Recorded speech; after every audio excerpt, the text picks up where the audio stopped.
down by 106 points. The NASDAQ rose 61. The S&P down a fraction. More at Town Hall. 1, 2, 3, 4. Third day. The original members reunited for the 30th anniversary tour, playing all the hits. With special guest Zach Williams. Tickets available Friday at AwakeningFoundation.com.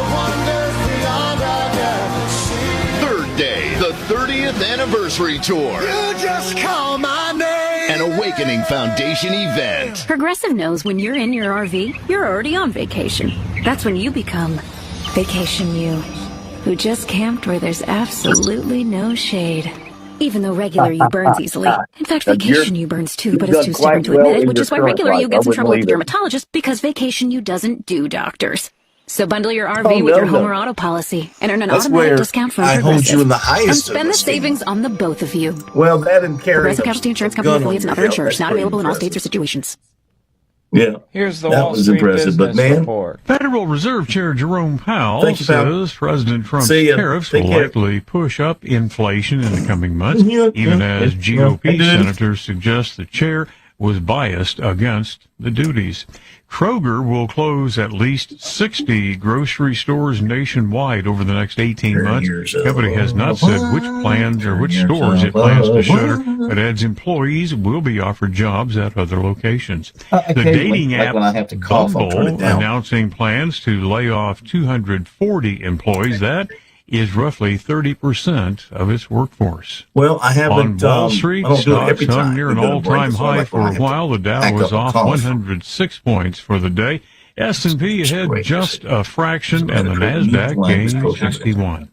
For the Wall Street Business Report, I'm Jason Walker. News and analysis at townhall.com. A new On Point weather is made possible by our friends at Palmetto Citizens Federal Credit Union on 107 The Point. Here's tonight's forecast. Only cooling down to 77 as our low this evening. Tomorrow we'll have a partly sunny sky to go with a 30% chance of an afternoon downpour. The high is 94. For Friday, lots of sunshine and again 94 the high temperature. More the same for the weekend. A blend of sunshine and clouds, highs in the mid-90s. I'm Cal Moss with your On Point local weather. WQXL Columbia, W264DF. Grills, outdoor kitchens, fireplaces. Summer sizzle starts with Bart. This is 107 The Point. This is The Point. Make The Point radio.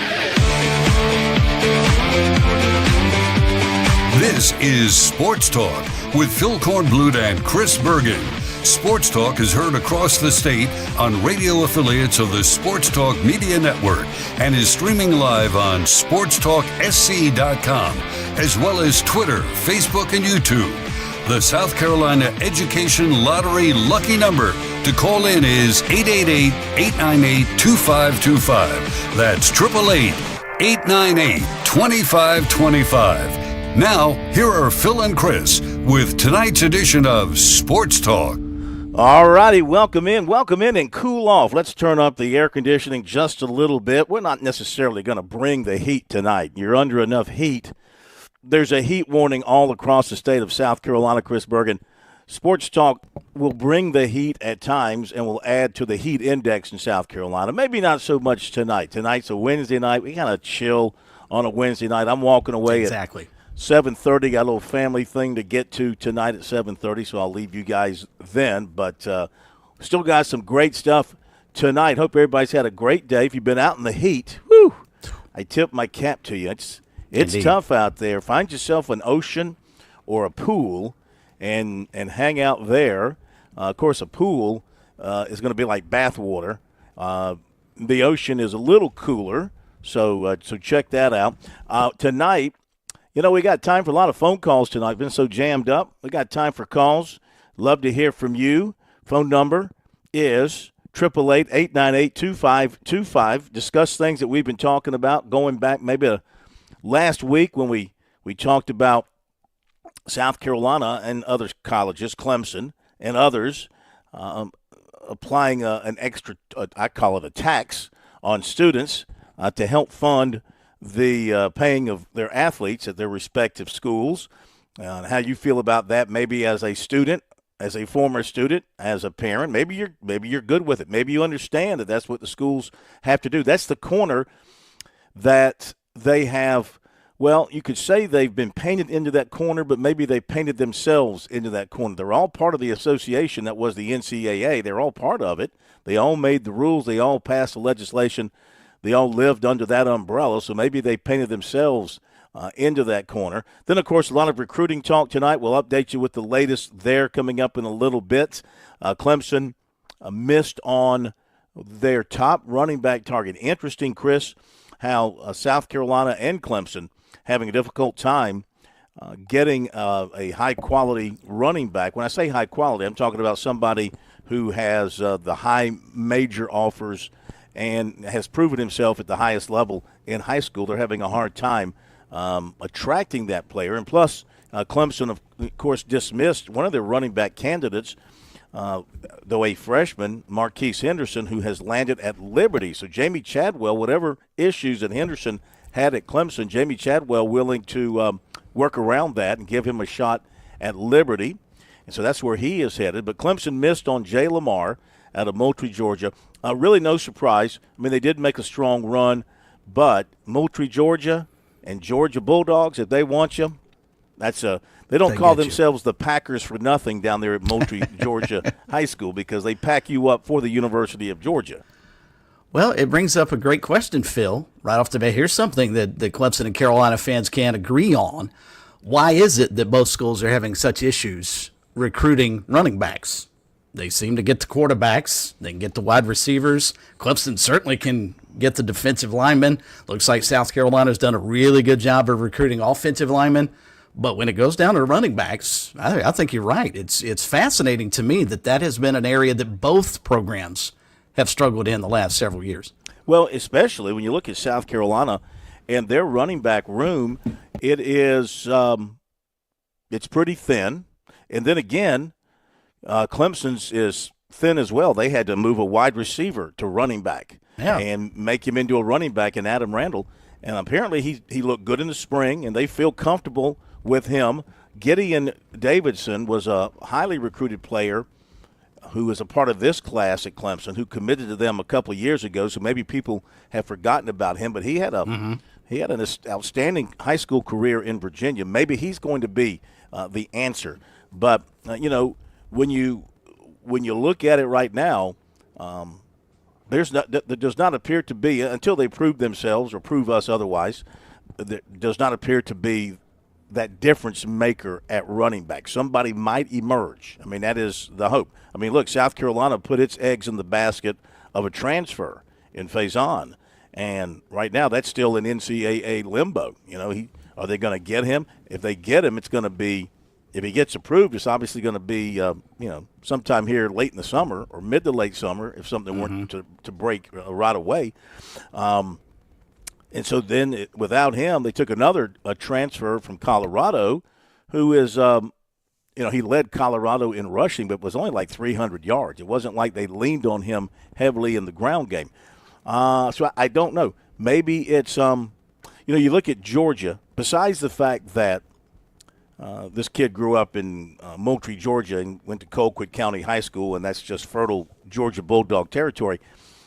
What running back doesn't want to go to Georgia with their big offensive line? No, that's true. With Mike Bobo as their offensive coordinator and play caller, who leans heavily on the running game. He leans heavily on play action, tight end, running back, quarterback. I mean, that's of course they have good wide receivers, but Georgia has always, going back to the Vince Dooley days, they lived off of that formula. Maybe they don't have so much as the I formation like they used to have at Georgia, but their reputation, they live up to their reputation of being a program that leans heavily on the ground game. And, the running back is making a comeback, not just, primarily in the NFL.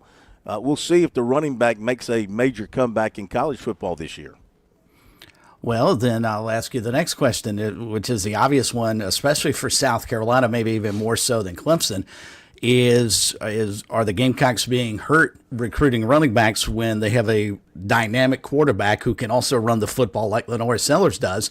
And maybe some of the top flight running backs look at that program and think, you know what, I'm not going to be the focal point. I'm not sure I want to go there. Yeah, entirely possible. I mean, who knows what goes in, what a kid is thinking about these days? You know, there's so many things for them to ponder. That might be part of it. There's the financial side of making a decision now with a lot of them. There is, that's the interesting thing too is you can tell. I think my own breaking down of a situation, like when you see a big time program, like I saw Florida State flip a commitment from Indiana. So when a big-time program does that this late in the game, at least as far as the summer is concerned, keep in mind they still don't sign until December. You know, we're rushing to all these commitments here like there's a finish line and everything is locked down when you make your commitment here in June, July. No, it's not. I mean, you don't sign until December. That's why it would make sense, would it not, to have a summer signing period, since so many kids now are committing, and I'm sure the coaches would love to go ahead and lock them down and have them under contract, as valid and as strong as those contracts may or may not be. But when you see a school go in and pull a player from another Power 4 program, in this case I think it was Florida State, Indiana, you know there's got to be the financial considerations that come into play into something like that today. What happens is, I think, my opinion is, that school, Florida State, went in and made a bigger money guarantee to that player, and he decides to back off of his commitment to a school like Indiana and go to Florida State. I think it was Florida State where I read that. So again, when you see that here this late, I think that's a part of it is the financial equation. Okay, so we got recruiting coming up, and Chris Benson. Did I mention Chris Benson already? Chris Benson will be with us at 7:05, the former Clemson star right-hander who was going into the College Baseball Hall of Fame. And he is obviously one of the greats to come out of the Clemson program, pitched in the major leagues, didn't have the kind of career, I'm sure, in the major leagues that was expected of him. What he thought he might have, a 70 and 75 overall record in the majors, 4.42 earned run average. He pitched for the Pirates. The Pirates took him number 1 in the Major League draft coming out of Clemson. And he also pitched for the Mets and the Orioles and the Rangers and the Diamondbacks. And, of course, he won the Dick Howser Trophy back in 1996. He was part of some outstanding Clemson baseball programs back at that time. So he'll be joining us at 7:05. Ray Tanner is scheduled to be with us tomorrow night at 6:35, so we'll have all 3 of the Hall of Famers announced this week for the College Baseball Hall of Fame with us this week on Sports Talk. I thought that Kip Balknight was awesome last night. And you know, he was really good. Here is, for me, what I love about sports is when you have a great player like Kip Balknight, and we're interviewing him, and you talk about, you know, what's a great moment in your career. And these athletes, their ability to recall amazes me. And the way he talked about that game against Clemson, and he came in, they brought him in relief, remember? And who did he say he had to face? It was Jeff Baker and the shortstop, who was a great player, who went to who was a number 1 pick. God, it was 3 terrific Clemson players. I mean, it was a part of the order you did not want to come in and face. It was the murderer's row of the Clemson lineup, and he had to come in and face him, and he did. And like he said, he survived it. You know, he did great against him. So I love those kind of comments that we get from the athletes. So Chris Benson will join us at 7:05. And then I'll be departing at 7:30. But you have a special guest who'll join you at 7:35. Yeah, we're going to actually talk some NBA draft with a good friend of mine, Gabe McDonald, who was a former sports reporter down this way at the NBC affiliate in Myrtle Beach, WNBF, and now he's working for Carolina Sports Live up in Charlotte. And the Hornets have the number 3, number 4 pick tonight. Looks like they're going to go with Con Knippel out of Duke if everything falls into place. So we'll get Gabe's take on the NBA draft, which starts here in about 2 hours, and easily will be very, very little drama at the top because Dallas is going to select Cooper Flagg. So be fascinated to find out where Gabe thinks the draft will actually begin. And how many guys will the Brooklyn Nets be able to pull in tonight? Because they've got 5 first-round picks. Gordon, I'm not sure I've ever seen that in any draft before, thanks to the trade they just pulled off. Well, yesterday. The Celtics going back many, many years had sort of the same luxury because they built up their first-round draft picks. And that's when they put together the team that eventually won the NBA championship 2 seasons ago. They used all those draft picks. That's when Danny Ainge was the president and GM of the Celtics, and he just hoarded first-round draft picks by trading players. And, of course, now you've seen where the Celtics have been active, and they traded Porzingis last night to the Hawks, and they've gotten under what they call that second apron of the cap, so they're in much better shape financially. But there may be a lot of people are calling for Jaylen Brown. They're trying to get him. There may be more moves by the Celtics, Very which, possible. of course, personally pains me as America's number 1 Celtics fan because, I love Jaylen Brown, and he was a big part of what the Celtics were able to do 2 seasons ago. I'd hate to see him depart because he is such a great talent. I mean, he's got his issues on the court, but he still is a great talent. But anyway, we'll see what kind of movement there is. Ian Maripol, our former, who's in the Sports Talk Intern Hall of Fame, one of the great interns that we've ever had at Sports Talk. He lives in Boston, and so I hate him during baseball season, but I love him during basketball season. He keeps me up to date on Celtics news, and we were texting last night, and he believes that they are going to Brad Stevens is going to try and make some more moves before tonight to get the Celtics into the lottery.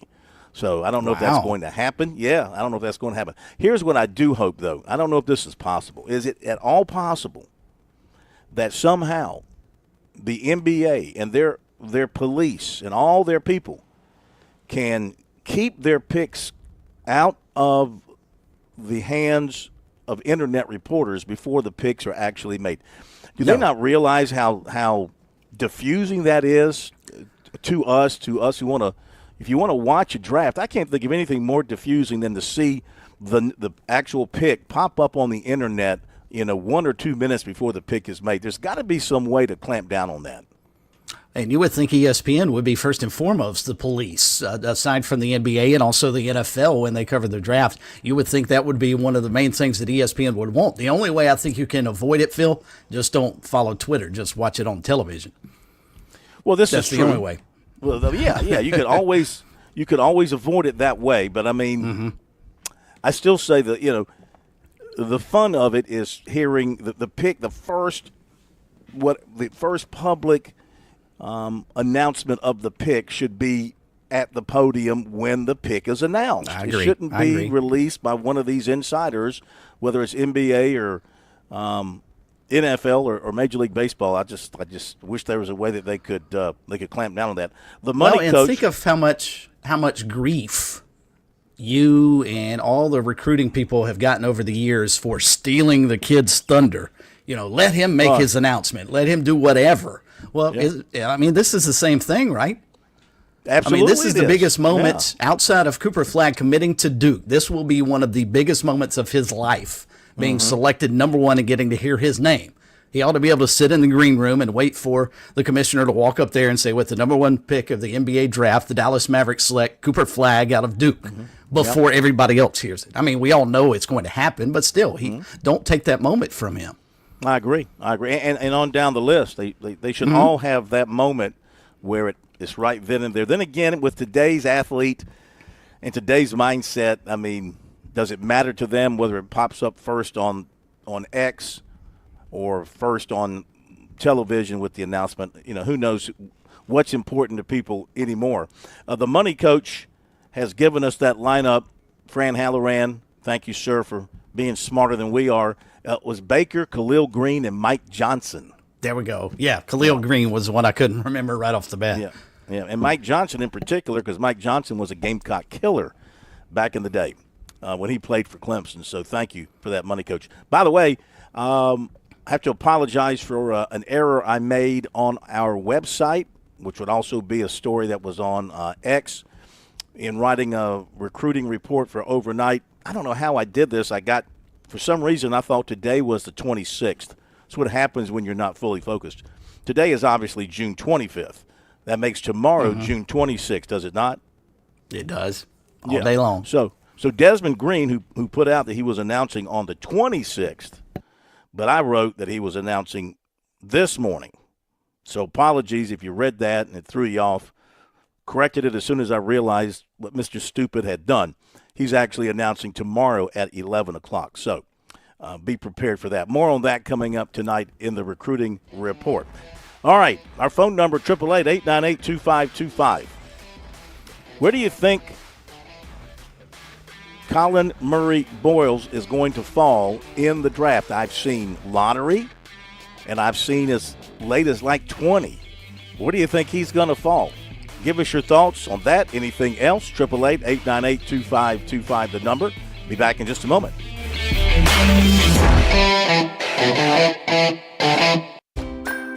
When I grow up, I want to be a nurse. I want to be an engineer. I want to be a teacher. There's never been a better time to start making their dreams come true. Future Scholar, South Carolina's 529 college savings plan, makes it easy to save for their future education. Contributions are tax deductible, earnings are tax free, and you can start saving right now with any amount. Go to futurescholar.com today to discover the smart, easy way to save for college. That's futurescholar.com.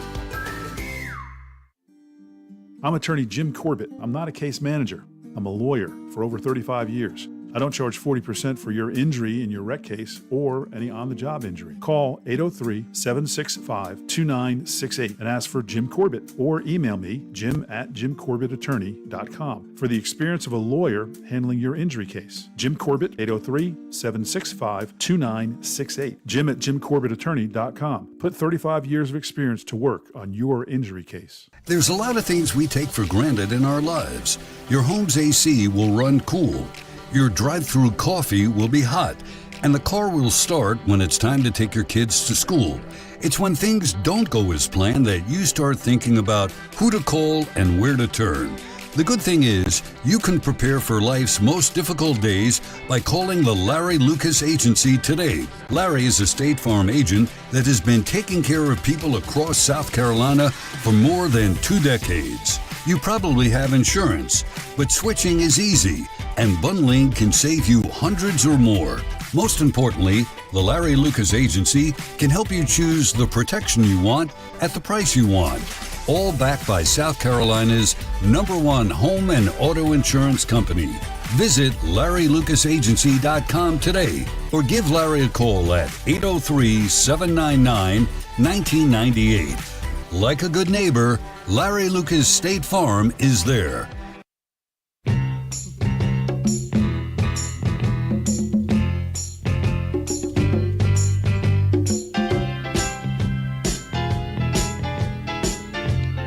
Welcome back, everybody. It is Sports Talk Media Network. Phil Kornblut, Chris Bergen, and the plumber, Josh Cohen, back at our studios in Columbia. Okay, I'm not going to forget it tonight. We got to get it out early. If not, I'll forget about it. The freshman question of the night. For those of you wondering, what is the freshman question of the night?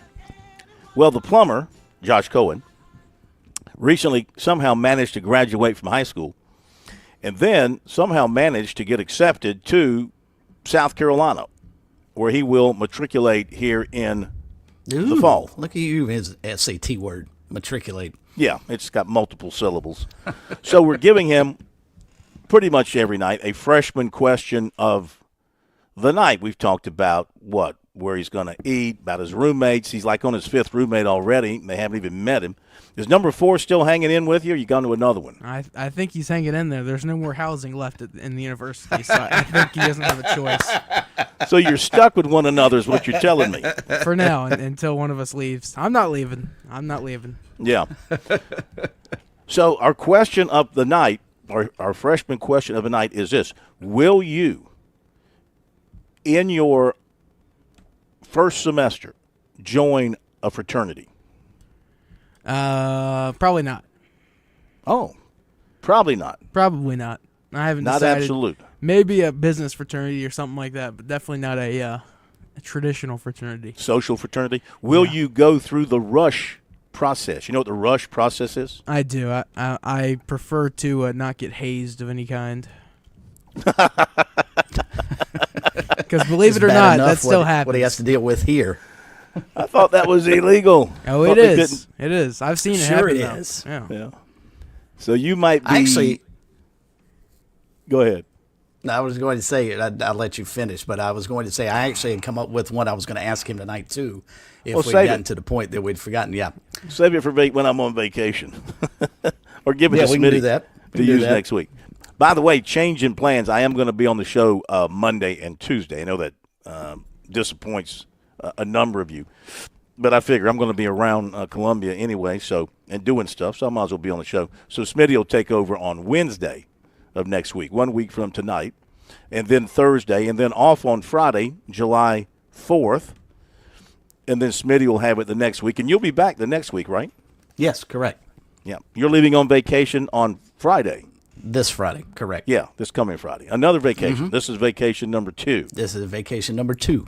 Yeah. Boy, it must be And nice. as I was telling the Coastal coaching staff earlier today, it will be the final one before the athletic season begins.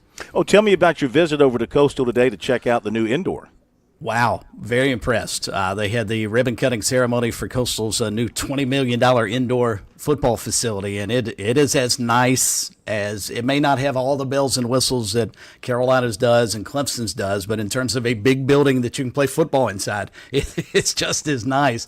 And the turf is actually going to replicate the same turf that they're going to put back down at Brooks Stadium. If you have driven by Brooks Stadium lately, you might notice that it's just dirt on the playing surface right now. They have ripped up the old teal turf and will be replacing it here in the next couple of weeks. And it's evidently going to be the exact same turf that's inside the indoor. And Phil, I'm telling you, it's as squishy as, any real nice carpet that you have in your house. I mean, I was awfully impressed with the facility. I asked Coach Beck today how much he was going to be able to utilize it, and he said it will come in handy during preseason camp when they get the late afternoon practices and you have these thunderstorms like we're dealing with this afternoon. They can go inside and not have to miss practice. So he feels like it's going to be a game changer for their program. That's awesome. And you're getting a thunderstorm right now? It looks like it might actually be raining for a change, which is really nice. Okay. Probably going to move our way here towards the coast. Excellent. Well, Coastal continues to grow and grow and grow. Next big step for them, they've already talked about it, and that, of course, will be building a new basketball arena to update what they've got now. That's something they've got on the table. See if they follow through with that. We'll be back after the break. Give us a call. Sports Talk continues on a Wednesday. On Point Weather is made possible by our friends at Palmetto Citizens Federal Credit Union on 107 The Point. Here's tonight's forecast. Only cooling down to 77 as our low this evening. Tomorrow we'll have a partly sunny sky to go with a 30% chance of an afternoon downpour. The high is 94. For Friday, lots of sunshine and again, 94 the high temperature. More the same for the weekend. A blend of sunshine and clouds, highs in the mid-90s. I'm Cal Moss with your On Point local weather. Hey y'all, it's Ted from Flight Deck Restaurant. We're introducing our new healthy gluten-free menu. For your choices, we offer charbroiled certified Angus ribeye steak, juicy marinated grilled chicken dinner, fresh grilled salmon, authentic Greek salad, hamburger steak with grilled onions and melted cheese, shish kebab with grilled chicken, veggie blue plate with a choice of 4 vegetable selections, spring chicken salad, and of course, our famous slow-roasted pot roast. Come and enjoy a healthy gluten-free menu at Flight Deck Restaurant. We at Flight Deck Restaurant, thank you, and God bless. Decision on Wednesday.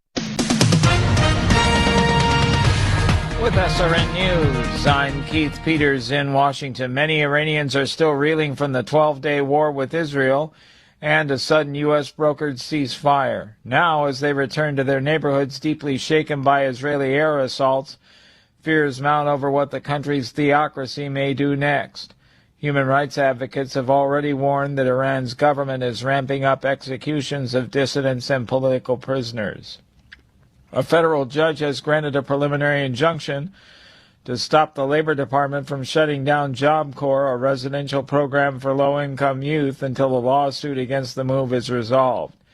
District Judge Andrew Carter issued his decision on Wednesday. The Labor Department said in late May that it would pause all operations at all contractor-operated Job Corps centers by the end of June. More details at srnnews.com. Lots of plumbing companies out there. Few are truly local.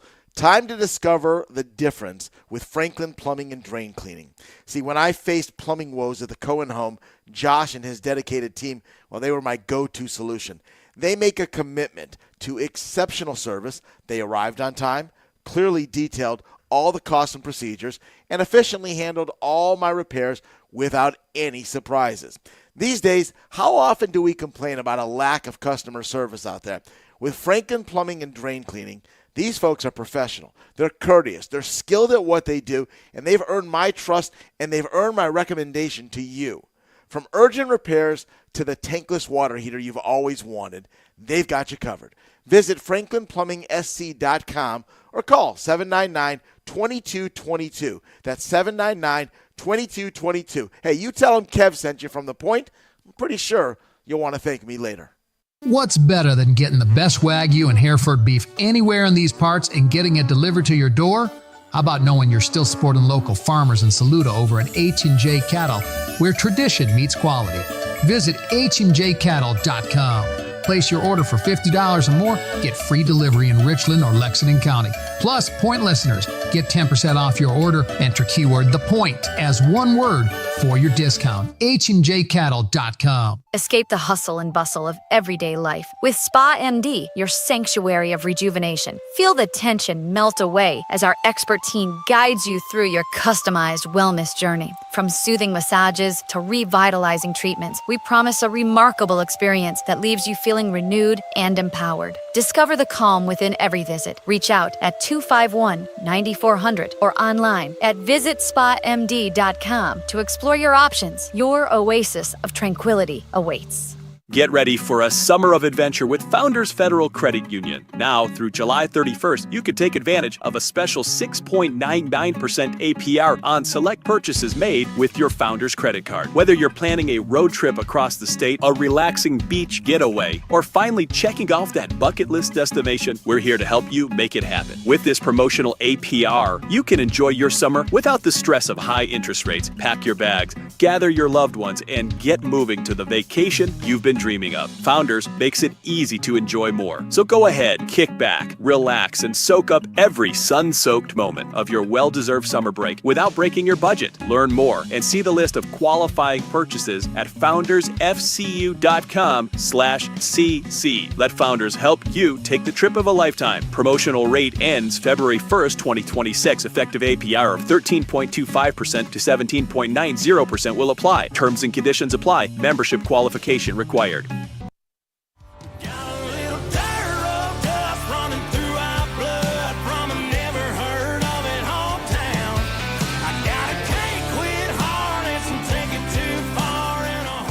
Welcome back. It is Sports Talk Media Network. Shout out to one of our great sponsors. That, of course, is Jimmy Smith at James Smith Real Estate down here at the Grand Strand. 843-237-4246. That's 843-237-4246 for your perfect beach getaway. Online at pauliesvacationrentals.com.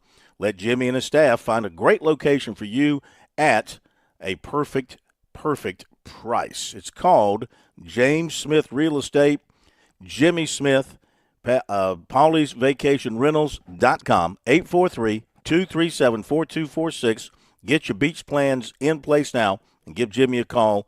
Let him take you home to your home at the beach. Update our poll question of the week presented by Larry Lucas Insurance. Be sure to call Larry at 803-799-1998 for all your insurance needs. The College Baseball Coach of the Year in South Carolina, well, it's pretty much a slam dunk. And of the votes that we have in, 77%, Kevin Schnall, 18%, Eric Bakich, 4.9% for Preston McDonald. Nice showing for Preston McDonald. People know who Preston McDonald is, the Flodar coach. People know who Kevin Schnall is. He was named Baseball America's National Coach of the Year today.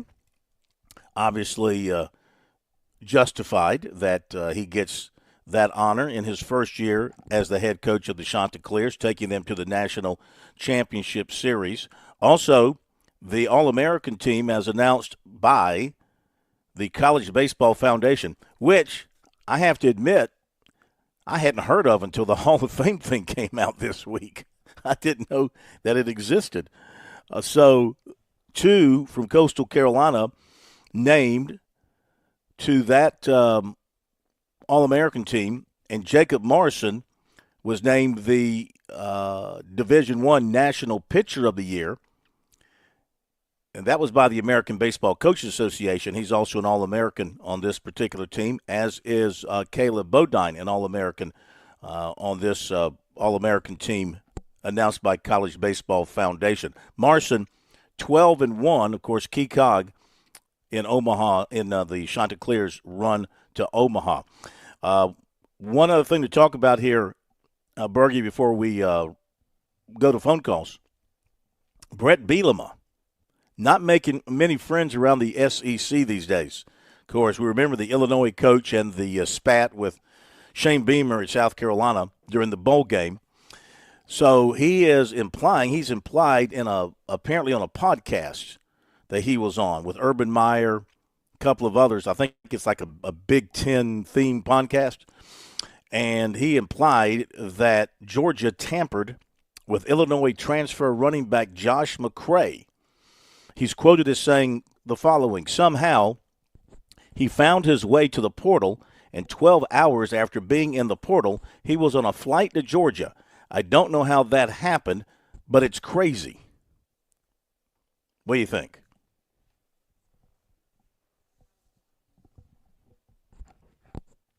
Did we lose Bergie? I see him talking, but I don't hear him. I see him. I don't hear him. Looks Maybe like that storm that's going through is causing him a problem. Let's go to the phones while Bergie gets it figured out. He's we'll go back. to the phones. I think I'm back. There you go. My apologies. Yeah. Yeah, no problem. I lost clean feed for a moment. I could hear you guys fine, but then I realized I wasn't going out. But anyway, Yeah. I think we probably do understand how that happened. My guess is that Brett Bielema is 100% correct. But if you're going to call out another school, and I applaud him for doing that because we've seen so many of these coaches that will never, implicate another school. Illinois better be squeaky clean in this department, or Georgia will come right back at them in a heartbeat. They all live in glass houses, so be careful who you're throwing rocks at. One more thing, how do you feel about this? Not a big deal, not a huge deal. College basketball season is going to expand to 32 games. That'll be the limit. You don't have to play 32 games, but you'll have the option of scheduling, because right now it's 31, so they're adding one more regular season game. Your thoughts? I think it's fine. I don't know why it matters one way or the other. I mean, 31, 32, 30 games. I mean, you play enough. My guess is the coaches push for this because of conference expansion, and there are so many leagues that have, 14, 16 teams now. You're playing so many conference games. They want to get a few more non-conference games that they feel like they can win. So there's an additional one. But, yeah, in terms of, one more basketball game, not going to bother me in the least. I love college basketball season, so we play another one. That's great. Voice of the Shots says, not apologizing for getting another game on the air. That's right. I get paid more. I get another paycheck. Right. All right, let's go to Andy in Columbia. First up on the program on the phone tonight, our phone number, 888-898-2525. Andrew, welcome into Sports Talk. How are you? I'm doing great, fellas. How are y'all? We're doing fine. I'm wondering if your Mets are ever going to beat the Braves. That's like the Yankees and the Red Sox. We know who the better teams are, the Mets and the Yankees, but they can't beat their rivals for some reason. The Mets have no pitching at the moment. So I don't think they can beat anybody. I think we've like 1-10 or 1-9 in our past few games, and the only win being against the Phillies. So, don't ask me questions that I can't answer, because when your arms fall apart and you have nothing in your minor leagues to help you out, then you can't answer that question. Yeah. Unless Mr. Cohn's going to spend a bunch of money at the trading deadline and ship off some prospects and do something there, but that's no guarantee that those arms are going to hold up either. Does he have any money left after spending $765 million on one player? Corn. That's the most ridiculous question I've ever heard you ask. Is that chump change to more him? Money, he knows what to do with. What's that? I know that. I know he's got plenty of money to burn, and he's burning it. Good for him. Hey, as long as he's spending it on my Mets, I don't care what he does. Mm-hmm. You're just jealous that your man didn't buy Soto. So, what can I say? But the reason behind my call, how can you dare work next week when I was looking for a KF2W? Yeah, that's why I did it. Mm-hmm. Just to spoil your week. Just to spoil your week. And Chris going on another vacation. How can I get a job with you, Corn? I've never seen so many vacations. Chris must have taken this year 20 vacations already, and we're only in July. Even when he's working, he's on a vacation. He takes these trips with the teams. He sends me pictures from the poolside. Even his work trips are vacations. That's what I try to do, Andy, make sure I get one vacation a month. So that's sort of the setup I've got with Sports Talk. Right, Arizona, Florida, a couple other places, and now you're going on another vacation. And when he comes back, guess where he's going? He's going to New Orleans. What, is that where the Sunbelt? Mm-hmm. Isn't that? Aren't y'all going to New Orleans? That is correct. Yeah. Mm-hmm. Yeah. I live a good life. I'll tell you what, it's rough. And I'm sitting there. Somebody's got to do it, right? Campaigning for you to go to the College World Series. That's all you would have needed to have 2 weeks up there too. You would have been really living the big life. Yeah. Well, the College World Series, what it does. By the way, the College World Series, if you cover that thing, think about the media guys from South Carolina who went out there and covered it. They're 2/3 of their summer has been eaten away now, especially if you're going to be into football when the media days start in 3 weeks. You come back, you've got no summer left before you jump into the media days in football. But have no pity. Have no pity for us. This is what we signed up for. It's what we love to do. So I'm not complaining about it. It's part of the deal. Not to mention coming back with a drover belly. Ooh, absolutely. I mean, you might complain, but you're eating those big fat steaks every night of the week. Absolutely. And locking yourself out of the laundromat. What else could you ask for? Okay. One thing I'm glad that I saw, kind of a change in the draft predictions coming up, because, CMB I saw was going to go to Houston at number 10. Mm-hmm. And after Houston made the trade with Phoenix for Durant, I saw that Phoenix was going to take him. But then I was kind of scratching my head because right after that, I forgot who the number 11 pick was. But they were going to take a power forward out of Arizona. And I was like, well, that kind of doesn't make sense to me. Because I would think that Phoenix would probably want to try to keep a hometown kid, a home state kid kind of in the fold. Not to mention, Phoenix is just a complete cluster. And I don't want to see CMB there. So today I look back around, and I see now they got the kid from Arizona going to Phoenix and CMB going to Chicago at number 12, which I think would be a good fit for him. Why? And Chicago isn't a bad team. Yeah. Why do you see him as a good fit in Chicago? Because who would want to play in a cluster like Phoenix? Well, that doesn't mean he's a good fit in Chicago, though. If he's I understand what you're saying. It's better than fitting into Phoenix, where where the whole organization is a pile of doo-doo. I'm looking at on the NBA website. They have a collection of mocks of the lottery picks. One has him going 13th to the Hawks. Yeah, I've seen that one too. And I've seen him as high as I saw him at number 11 as well. That would be to Portland. So, I mean, everybody's just sort of spitballing right now. Yeah, I saw him at 7 at one point to New Orleans, which I kind of thought was kind of early. That was kind of early on. I thought that was going way too high for him. And that might have been back in the time when there was some talk about Zion Williamson being on the trading block, but I think New Orleans has settled in that that's not going to happen. So, well, it might be that no one wants him either. Zion Williamson is no prize to be getting with all his personal issues, and considering he's injured 75% of the time. When he's healthy. And we got to run. Thank you, Andy. Look forward to being with you next week as well, first part of the week. Always appreciate the love and affection that we feel from you when you call in. I'll say this about Zion Williamson, though, Bergie. He's right. He's got off-the-court issues up the yin-yang, and he's hurt a lot. But when he's on the court and healthy and able to play, I mean, he is productive.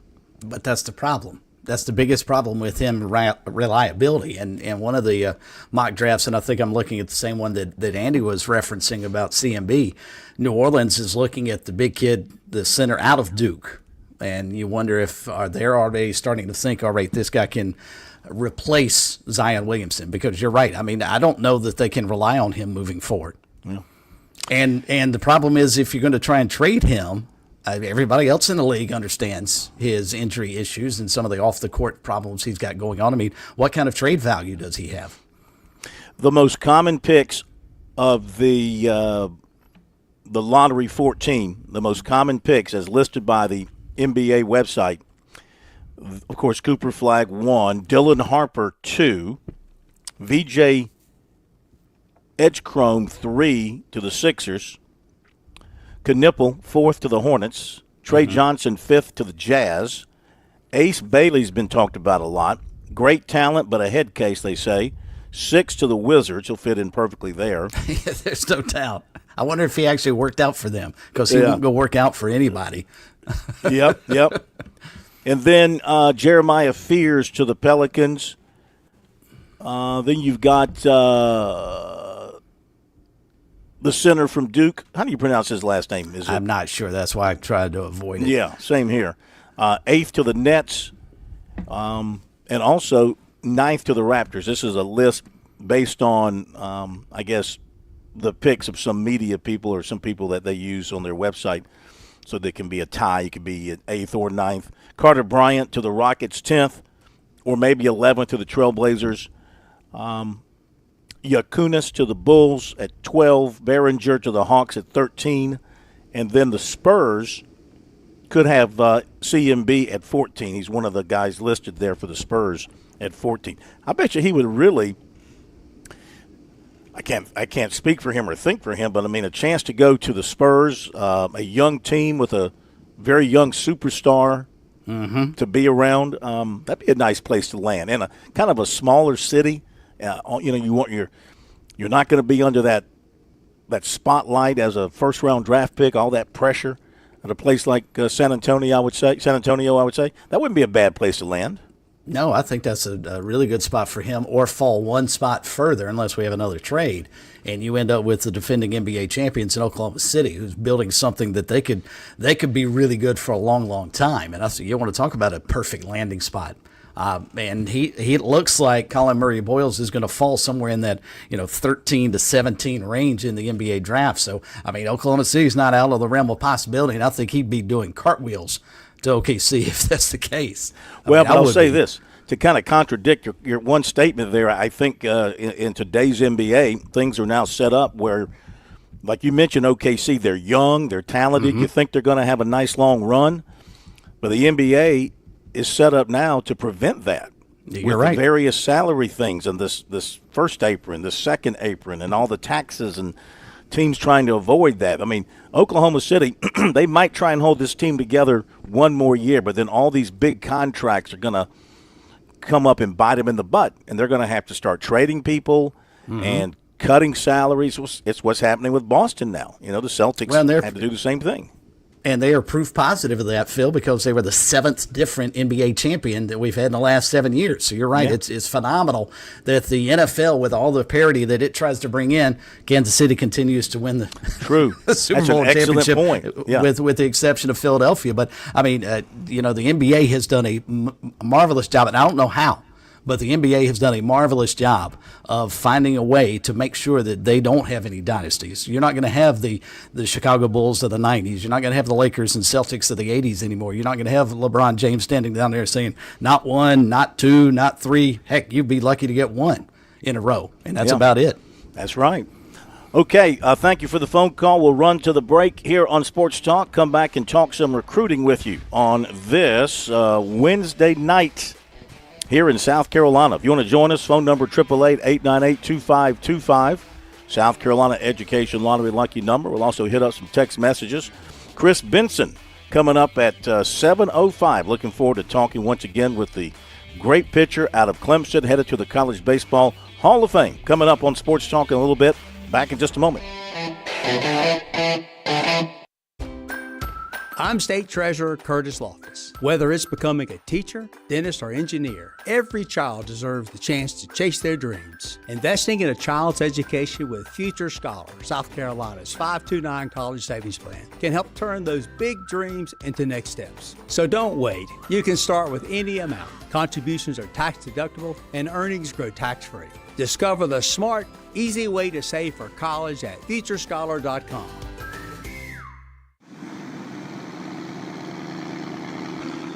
This is Major Billy Downer with the South Carolina Department of Natural Resources. Boating season is right around the corner here in the Palmetto State. As you get ready for this spring and summer, make sure your registration sticker is up to date and you have a copy of your registration card on board your boat. For more information on boat registration and answers to common questions, visit dnr.sc.gov.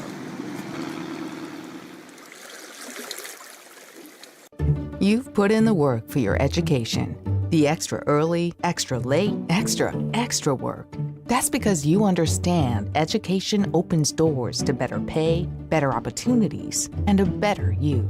Being educated about playing the lottery is no different. It helps you be a better player, one who knows when to play and when to take a rain check. The lottery's a game, so let's keep it fun. Learn more at sceducationlottery.com/betteryou.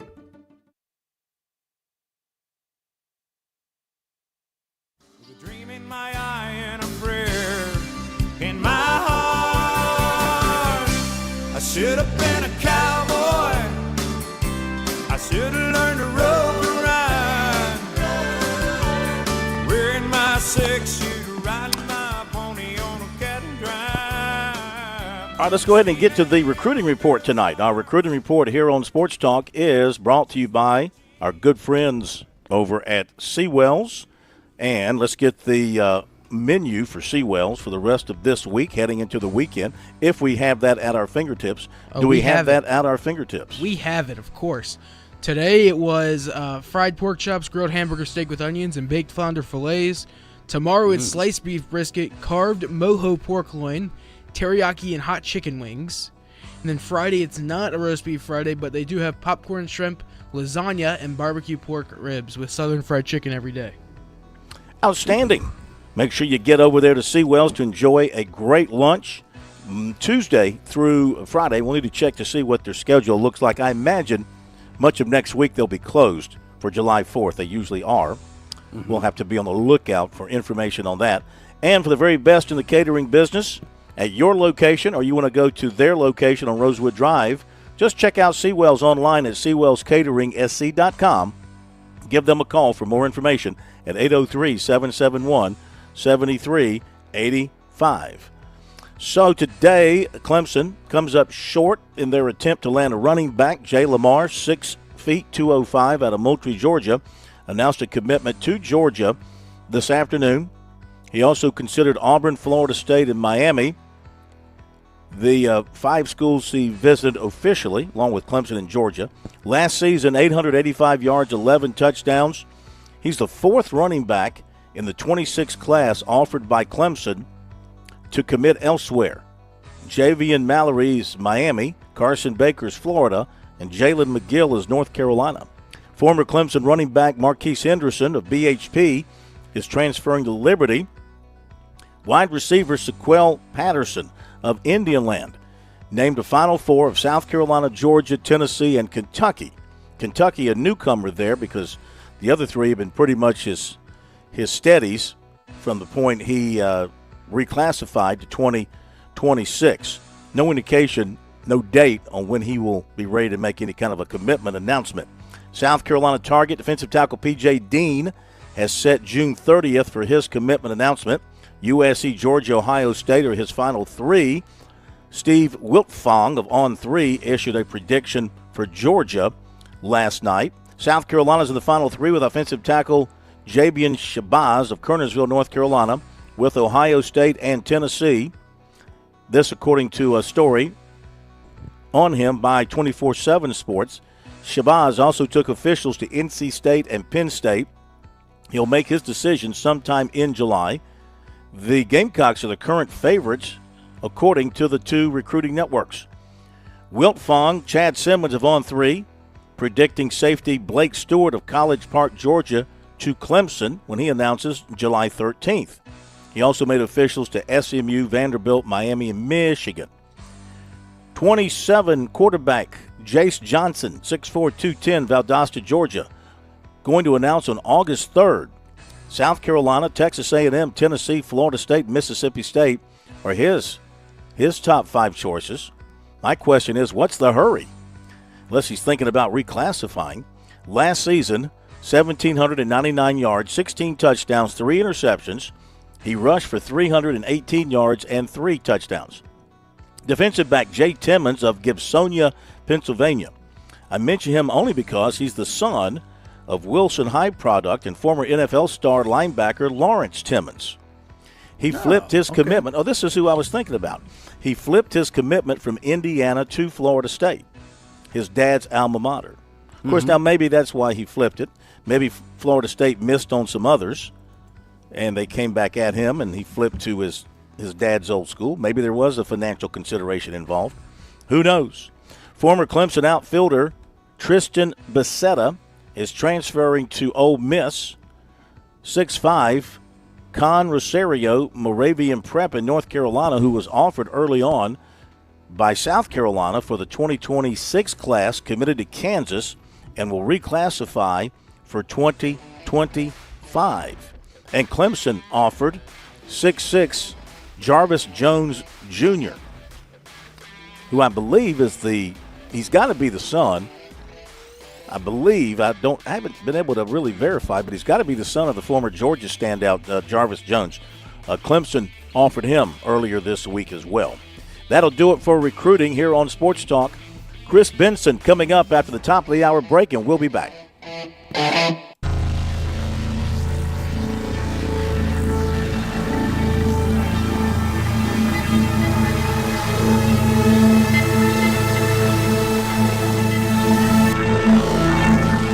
WQXL Columbia, W264DF. Grills, outdoor kitchens, fireplaces. Summer sizzle starts with Bart. This is 107 The Point.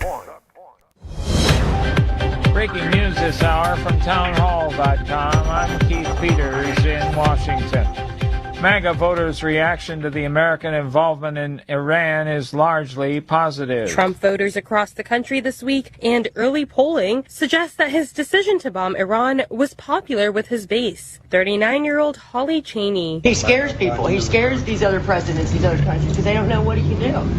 And I love that. An early poll shows that a vast majority of Republican registered voters, more than 80%, support the U.S. joining Israel in striking Iran's nuclear sites. Hayapanjwani, Washington. Israel and Iran seem to honor the fragile ceasefire between them for a second day, and President Trump asserted that American and Iranian officials will talk next week, giving rise to cautious hope for longer-term peace. Trump helped negotiate the ceasefire that took hold Tuesday on the 12th day of the war.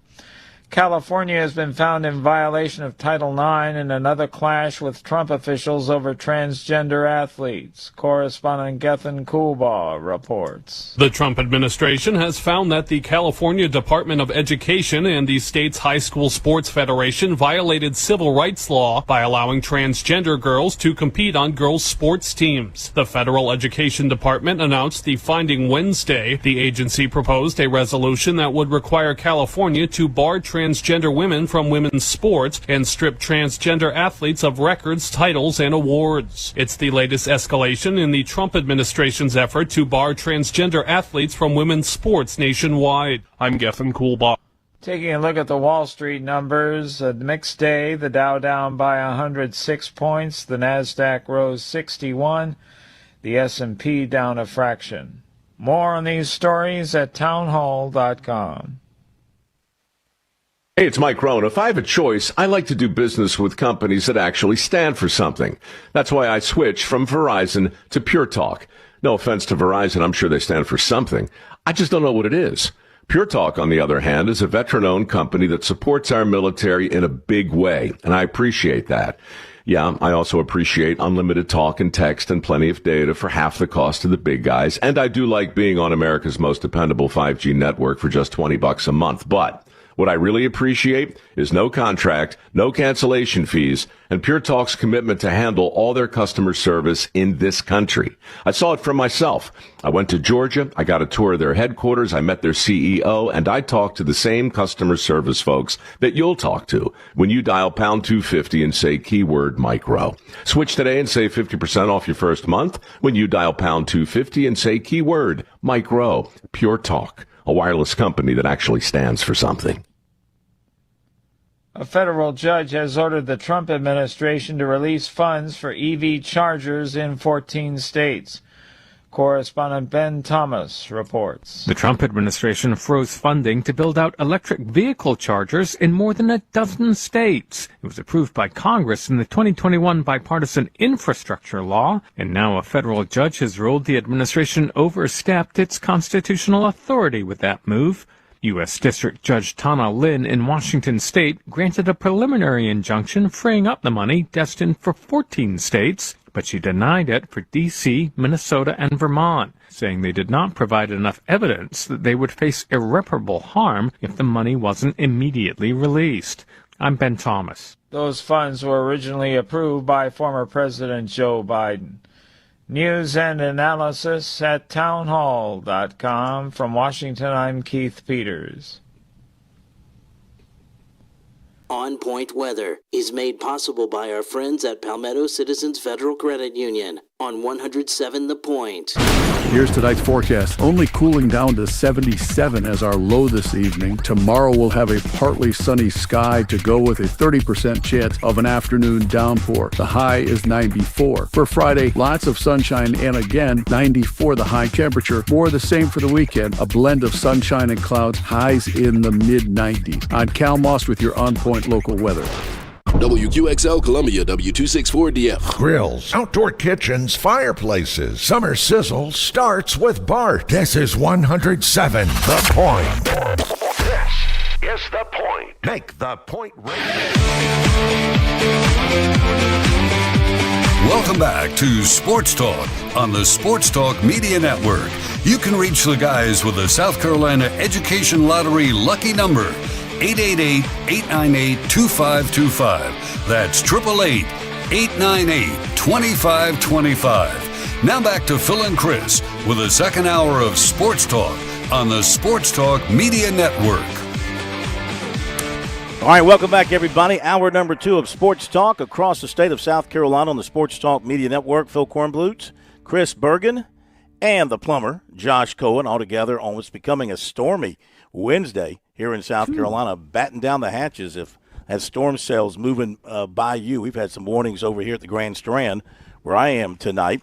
It's been Hall of Fame night and Hall of Fame week on Sports Talk.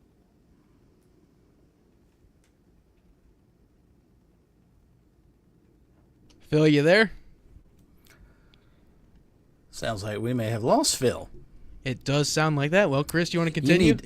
You need to figure out a way that we could, oh, darn. I was going to say capture his StreamYard picture when it was frozen. That would have been the perfect profile picture for Corn. I think that'd be great. Wonder how long he'll talk. He's still talking. That's what I can see. He's not on the air.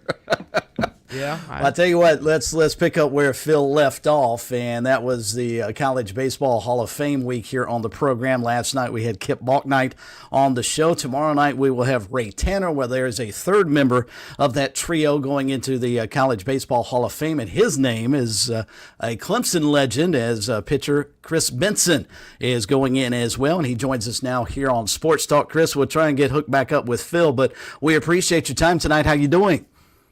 I'm doing great, guys.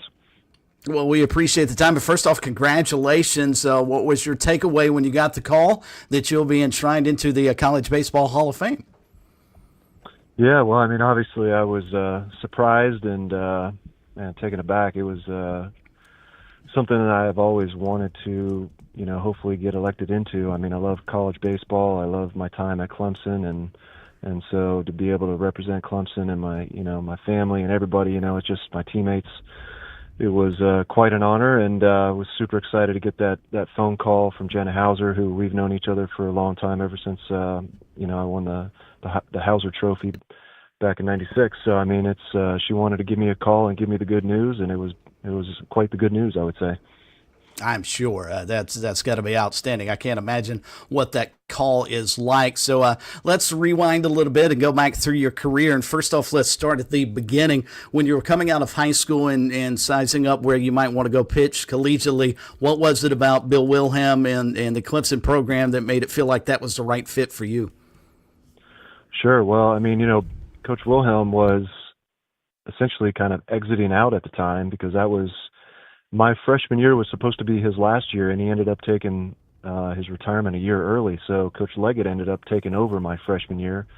He was the one that recruited me out of Sprayberry High School in Marietta, and he had visited many times to the house, and we had an instant connection there. I obviously visited a couple other schools, but my buddy Shane Monahan and I played in high school on summer ball, and so I had some, Mark Watson was also there, so I had some familiarity with some of the players. Just loved the kind of the low-key kind of country vibe that Clemson has, and it was just all about baseball and school, and just, obviously they had some great teams in the early 90s as well, so going into a situation where great baseball, great teammates, great coaches, ended up being an amazing time. The 3 years that I was there, I mean, ACC championship, a couple College World Series appearances, and many, many memories. So it was a perfect choice. Clearly, you made a great decision. There's no doubt about going to Clemson. Were the Georgia schools ever in the mix for you? Or did you ever consider possibly being a Bulldog or a Yellow Jacket growing up? Yeah, well, I did go and visit University of Georgia. They were in my top three, but I just liked the hometown feel of Clemson. Georgia obviously being a much bigger school, much more spread out. And two, I didn't really know anybody on the team. I mean, they had a good program, but I would say Clemson at the time was a better program on the upswing. So I think, again, all the boxes were checked and made the most sense to me and my family. And again, it was the perfect choice. I mean, I couldn't have asked for a better college career. College Baseball Hall of Fame announcing its new class of inductees earlier this week, and one of them is Chris Benson, outstanding pitcher for Clemson. He joins us here tonight on Sports Talk. And Chris, you'll actually be joining your, former coach, if you will, and Bill Wilhelm, and also outfielder Rusty Atkins. How nice is it to be going in with some guys that have worn the orange and purple prior to you doing likewise? Yeah. No, I mean, two great names. I mean, I've talked to Rusty numerous times, and obviously he's around the ballpark a lot. So and then had some great conversations with Coach Wilhelm. Everybody really looked up to him as far as his way of raising young men and to be men, and it's just a leader of men. It was the kind of guy that he was, and a lot of the former players that I still know and in contact with, they always speak super highly of Coach Wilhelm. So. Tremendously proud to be in that same group of guys, and again, representing Clemson. Well, take us into that 1996 season, one of the best college baseball seasons by any pitcher, I would think. You were first-team All-American, leading Clemson to the College World Series. You were 14-2, had a 2.02 ERA, just some ridiculous numbers. But what was it going in that allowed you, obviously, to ultimately be named the National Player of the Year? But what was it about that season going in? Did you anticipate this might be a really good year? And did you even surprise yourself at how well you pitched that season? I mean, I guess I surprised myself a little bit, but at the end of the day, I mean, it really was. I committed to the process of just becoming better. I put in the time and the energy to take my next step up, and so it actually started after my sophomore year. I went to go try out for Team USA, and I was the very, very last cut. Which was kind of devastating to me at the time, because I had always had a goal in high school to make the Olympics, because, being in Atlanta, I remember sitting out in the parking lot at the high school when all the other students were waiting for the announcement, and we got the announcement. I was like, I'm going to be there. And, so I had that opportunity, and then it just got taken away from me right at the very, very last part of it. And so I understood that I kind of wasn't quite where I wanted to be, and I ended up passing up another season up in the Cape Cod League to come back to Clemson, dedicate myself to just being in the weight room, just getting stronger, getting better at my craft, and came out of the summer with, about 17 pounds more, of muscle and just a better physical, mental state. So, I mean, all that stuff that all the blood, sweat, and tears that you put into it, but it definitely paid off, because I came into the fall, turned some heads down in Homestead, Florida at the next kind of showcase down there for Team USA, and just kept riding the wave from there, and just had a great spring. Chris, was there anybody on Team USA that may have said, all right, here's what you need to work on that would have gotten you on the Olympic team? I mean, was there anything they told you that, do you need to bulk up a little bit more? Were there any tips they may have given you to say, hey, this is why you didn't make the team? If they did, I probably didn't hear it, because I just heard I got cut. So I didn't really hear anything like that, but that's all. I kind of probably went numb at the time. But honestly, I probably just kind of took the bull by its horns and just knew what I needed to do at that point. And, they were asking me to come back to the Cape. Obviously a great league to play in. I had played after my freshman season up there and had a great time. But again, for me to take this step to the next level, I knew what I needed to kind of do. And I knew that Clemson, afforded me that opportunity to go back in the summer, take a couple classes, and then at the same time, bust my tail out there in the gym and on the field, and kind of get a little bit of a head start based on, everybody else that was out playing, and not starting that process until the fall. I kind of got an extra 2-3 months of that under my belt. So I was kind of hitting the upswing when everybody was coming back. And again, just kind of rode that into the wintertime and into the spring, and I can pretty much say that was, a big reason why I had the junior season that I did. It was clearly a dominating season. Chris Minson, our special guest tonight, getting set to be enshrined into the College Baseball Hall of Fame in 1996. He was the ACC Athlete of the Year for all sports, not just baseball. Also named the 1996 National Player of the Year in the first selection of that year's Major League Baseball draft. And Chris, we figured out a way to take the 210 cans and hook Phil back up with us. So I'll let Phil slide back in here, because I know he's wanted to chat with you for a couple of days now. I'm sure.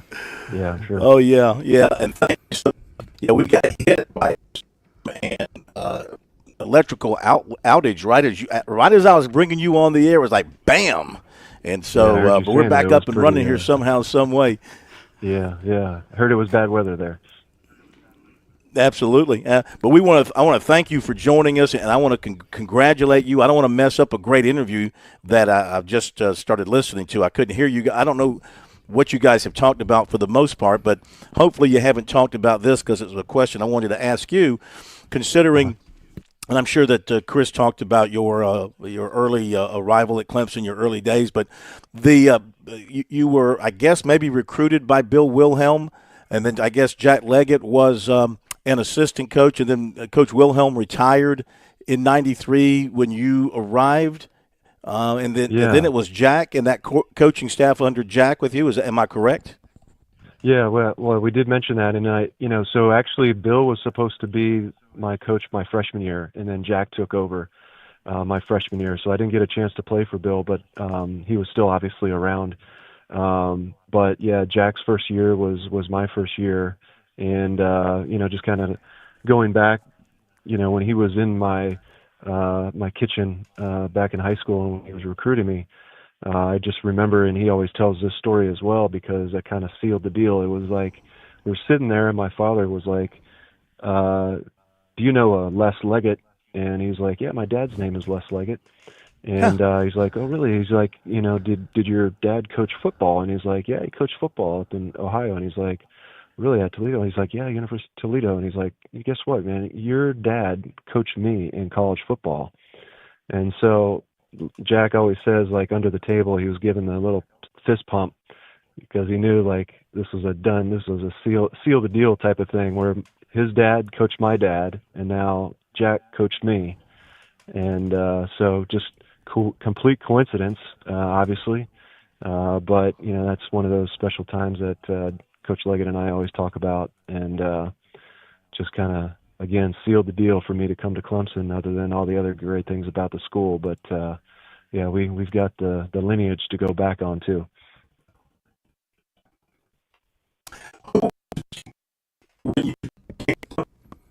Uh-oh. Oh yeah. Phil's getting a little bit garbled down there. Chris Benson, though, crystal clear, an outstanding player in his own right, going into the College Baseball Hall of Fame later on this upcoming season. And, Chris, let's turn our focus after you got out of Clemson. Obviously, as I mentioned a few minutes ago, you were the one of the top selections in the 1996 Major League Baseball draft. What was that experience like for you coming out of college, going into the Major League Baseball draft, knowing you had a pretty good shot to go extremely high in the draft? How did all that work out for you, and how excited were you once you heard your name called really, really early in the draft? Yeah, well, it's obviously different nowadays than it was then because we were still in Omaha when it was announced. Mm-hmm. And so, I've got the pictures and stuff, the old pictures of me on the big old brick flip phone by the agent, or the scout that was scouting me at the time, and he was out there in Omaha, and got on the phone with Cam Bonifay, who was the GM at the time, and gave me the good news that they drafted me number 1 overall. But I knew the night before that it was either going to be 1 or 2. I think the Twins had the number 2 pick, and growing up I was always a Twins fan, so I was kind of like torn. Should I go, do I really want to go number 2, or do I want to go number 1? But obviously the Pirates didn't pass me up, and gave me the opportunity to continue my career, at the pro level. And that was, and then I had to pitch like a day or 2 later, so it was a little strange at the time, but a lot going on with different award ceremonies. Baseball America Award was given during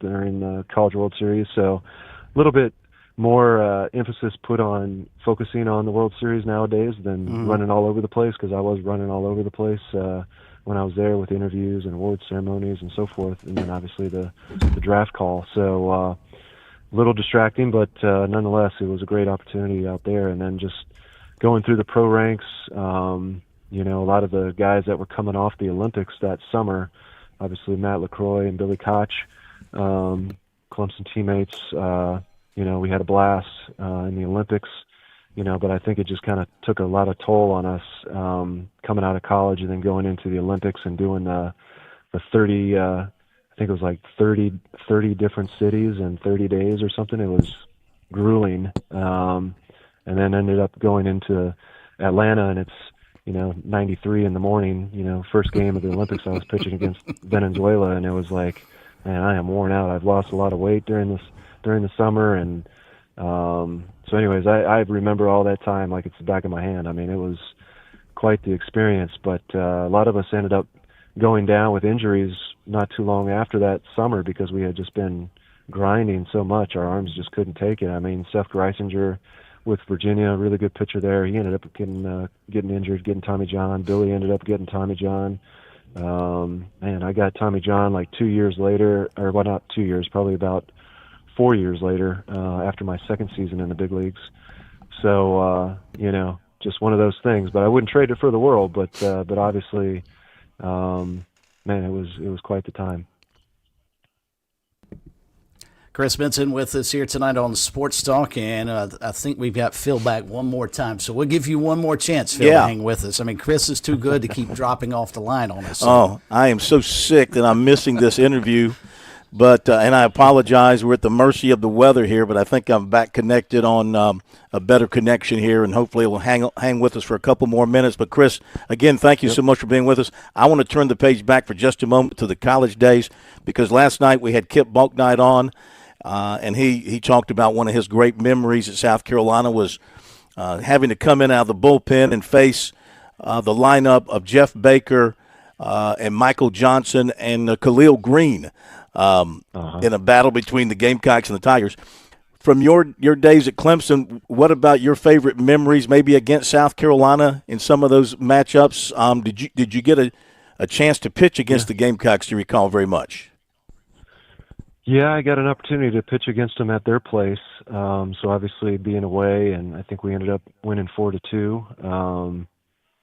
I just remember it being a heightened atmosphere with a lot of excitement, a lot of energy. Not quite like playing at Clemson, but definitely it was one of those things that I can pull up in my memory bank like it was yesterday. So it's it was definitely a hard fought game. I remember it was really good competition, and we definitely pulled it out for the win. And man, we just got on the bus and took it back to the house. But it was definitely an exciting season in general. A lot of great memories in general, but obviously with the rivalry there, it was a great time. And we'll let you wrap it up with us here by just kind of filling us in on what you're doing these days. As I talked with you earlier today, you were about to do some pitching instruction, which is right up your alley. Fill us in on what's going on in your life now. Yeah, so I kind of split my time between San Diego and Atlanta, and so out here I volunteer pitching coach for the local high school and just kind of work with a bunch of the kids in middle school, high school with pitching and just kind of passing along all the stuff that I've learned along the way, and actually starting to develop a new performance center for baseball players out here, and then we'll be opening up another one in Atlanta. That's geared towards, just arm care for athletes, or for, baseball players in general, but also softball players, hitting, pitching, strength, speed, agility, and recovery, all the different things that I feel are important to developing good players. And so we're putting the groundwork in right now. We're just closing on the place out here in San Diego, and then we'll be turning right around and opening up a spot somewhere in Atlanta as soon as we find a place. Hopefully up in that, Alpharetta area would be ideal. So anyways, a little bit closer to Clemson. Maybe we'll end up getting up into the Beaufort area for a third location. But anyways, that's where I've got my sights set right now, is really just kind of helping as many players as I can to develop into the players that they can be potentially, and reach that potential that they have with surrounding them with high-level coaches and instructors. And that should surprise no one, because those who have followed your career or knew about your career throughout your professional career, charity work, contributing in as many ways as you can, that's always been part of your life. Once you hit the Major League Baseball and you made yourself some money, you found a way to give back. Yeah. I've always enjoyed just getting involved with the community. I mean, out here I ended up forming a home run club out here because they didn't really have one for the high school team, and it just needed a little bit of culture. It needed a little bit of camaraderie with the families and the players, and I had some of the players come up at the end of the season say that it was the most fun they've had, in the 4 years that they had been in high school. And so just always trying to make the game a lot more fun and everybody to be involved and just have a great time. And again, that goes back to my experience in Clemson, being able to get out there. And it's a lot different nowadays with the transfer portal, obviously, and guys that came to school, they were there for 3 or 4 years no matter what. And you were coming to Clemson because you wanted to be at Clemson, and Clemson wanted you, and it's just a different feel nowadays. I have, obviously there's still guys that stick around for the full time, but just much more of a family type of atmosphere, and that's something that I always love about going back to Clemson. You always feel accepted there, and obviously Jack's still there, and so with Bakich, he's always very welcoming, and so it's a great time to be a Clemson baseball player and part of the family. Well, congratulations to you once again. So well deserved, and I'm sorry I messed up a great interview between you and Chris. The two Chris's going at it, but I had to get my words in as well. But thank you so much for being with us, and hope to see you up at Clemson at some point in time next time you're back. Thanks, definitely plan on it. All right, guys. Thanks. Thank you very much. There you go, Chris Benson. Bye. I apologize, Chris Bergen. I know you were doing a great job with the interview. Happens. I'm telling you, the moment I was bringing him on, we had a power surge. That storm that you were talking about blowing through your neighborhood must be stretching all the way here to the coast, because I looked outside and it was dark.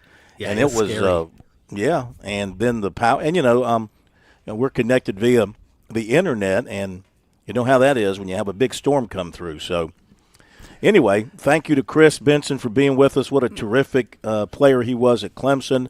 Very good major league career, but more importantly now, the things he's doing in his community, that's fantastic what he's doing, working with teams and players to try to make them better pitchers.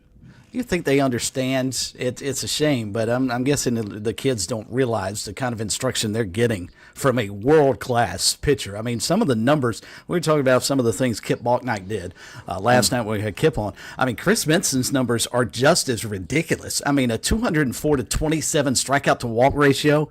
In 96 that year, he was just the most dominant pitcher on the planet. I mean, just ridiculous stuff he did. And I'm not sure. I don't know all the classes of the College Baseball Hall of Fame, but you're going to be hard pressed to tell me there's a better one that went in. Yeah. This year's with our guys, with Chris Benson and Kip Balknight and Ray Tanner. I mean, really hard to duplicate or be better than that trio. And think about this. He mentioned Billy Koch. I mean, Billy Koch was.